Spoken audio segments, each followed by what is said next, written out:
Ward number 54 Kalyanipura शमशान के पास में नाथ समाज का शमशान है। उसी के पास डेनियल नामक एक व्यक्ति का प्लॉट है, जहां पर उसने अपने प्लॉट की सफाई करते समय नाथ समाज की एक समाधि को क्षतिग्रस्त कर दिया। इस बात की जब जानकारी समाज के लोगों को मिली तो समाज के लोग इकट्ठे होकर मौके पर पहुंच गए। सूचना पर स्थानीय पार्षद सुनील धानका और कल्याणीपुरा के पार्षद कुशाल कोमल भी मौके पर पहुंच गया। उन्होंने फोन करके अलवरगेट थाना पुलिस को इसकी जानकारी दी। जानकारी मिलते ही अलवरगेट थाने की टीम भी मौके पर पहुंच गई और मामले को शांत किया। पार्षद सुनील धानका ने बताया कि प्राचीन समय से नाथ समाज की यहाँ पर समाधियां बनी हुई है, जिसे डेनियल नामक व्यक्ति ने क्षतिग्रस्त कर दिया। इसकी जानकारी जब मिली तो पुलिस भी मौके पर पहुंची और कार्रवाई की गई। नाथ समाज के लोगों ने डेनियल से वापस समाधि बनाने की मांग की। इस पर डेनियल ने उन्हें आश्वस्त किया कि उनकी समाधि फिर से बनवा दी जाएगी, लेकिन इस बात को लेकर नाथ समाज के लोगों में रोष रहा कि बार बार ऐसे समाधियां नहीं बनती है। उन्होंने इस बात को लेकर अलवरगेट थाने में शिकायत भी दी है। आज सुबह मेरे वार्ड वासियों द्वारा मुझे सूचना मिली कि कल्याणीपुरा जो वार्ड 54 में शमशान है, उसी के पास में नाथों का भी शमशान है, जिसमें नाथ समाज में जब किसी की डेथ हो जाती है तो इनकी रीत चली आ रही है कि उसको गाड़ा जाता है। कई वर्षों पुरानी वहाँ पे समाधियाँ भी बनी हुई है, छतरियाँ भी बनी हुई है। तो मुझे मेरे वार्ड के निवासी रामदेव नाथ जी ने मुझे फोन करके बताया कि वहाँ पे एक समाधि थी बहुत वर्षों पुरानी गीसाराम जी के नाम से। उस समाधि को किसी वहाँ पे कल्याणीपुरा निवासी कोई डेनियल है, उसने कोई प्लॉट का नाम लेके उस जो समाधि थी उसको ध्वस्त कर दिया।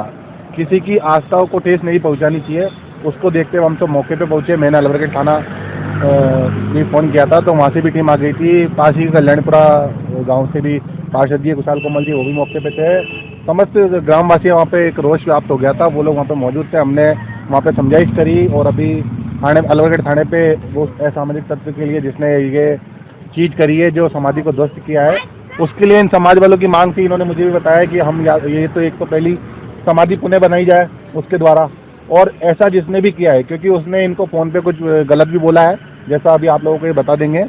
तो उसने कहा कि ये समाधि तोड़ी है तो मैं वापस बनवा दूंगा। पहले तो मानना नहीं था, बाद में वो ऐसी चीजें कर रहा है। ऐसी चीजें नहीं होनी चाहिए। इसको देखते हुए हम आज अलवरगेट थाना में शिकायत देना है कि उसके ऊपर सख्त सख्त कार्रवाई की जाए, ताकि ऐसे तथ्य आगे से पुनः वापस नहीं दिखाई दे। एक समाधि थी गीसाराम जी के नाम से, जो ये पत्थर आप देख रहे हैं, ये पत्थर उस पर लगा हुआ था, उसको उन्होंने पूरा ही ध्वस्त कर दिया है। क्या कारण था, समाधि क्यों तोड़ी है उन्होंने? वो पास में कोई प्लॉट की नींव खोद रहा है। वो कह रहा है कि मेरा प्लॉट है, उसके पास। फिर मैंने भी पवन को बात करी तो मुझे कह रहा है कि मेरे पास जमाबंदी है। तो जमाबंदी के आधार पे तो कोई किसी की जमीनों को खोद नहीं सकता।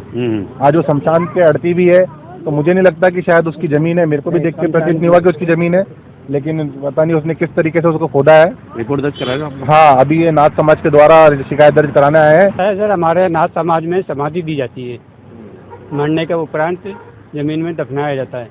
तो उसमें हमारी कम से कम अन्य समाधियाँ भी है हमारी वहाँ, और ये एक साइड में थी, इसलिए इन्होंने क्या करा, उसका सामने प्लॉट था, उसने मौका देख कर उसको तोड़ दी।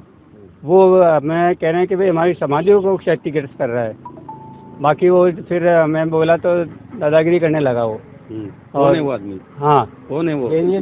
हाँ, डेनियल क्रिश्चियन है। तो उन्होंने कहा, जब फिर आदमियों को समूह देखा तब वो कह रहे कि मैं बनवा लूंगा, वापस बना दूंगा। तो इस तरह हमारी समाधियों को तोड़ना और बनाना ये कोई खेल नहीं है। हमारी समाधि में नाथ समाज को हमारे इसके ठेस है, और हम भविष्य में यदि इसको निराकरण नहीं हुआ तो हम आगे की कार्रवाई। अभी क्या इनके खिलाफ मुकदमा दर्ज करा रहे हो? अभी हम अलवरगेट थाने आए हुए हैं और वहाँ उनको अभी ये रिपोर्ट दे रहे हैं। ताजा खबरों के लिए देखते रहें सरेराह न्यूज। अपना फोन उठाएं और सब्सक्राइब करना ना भूलें।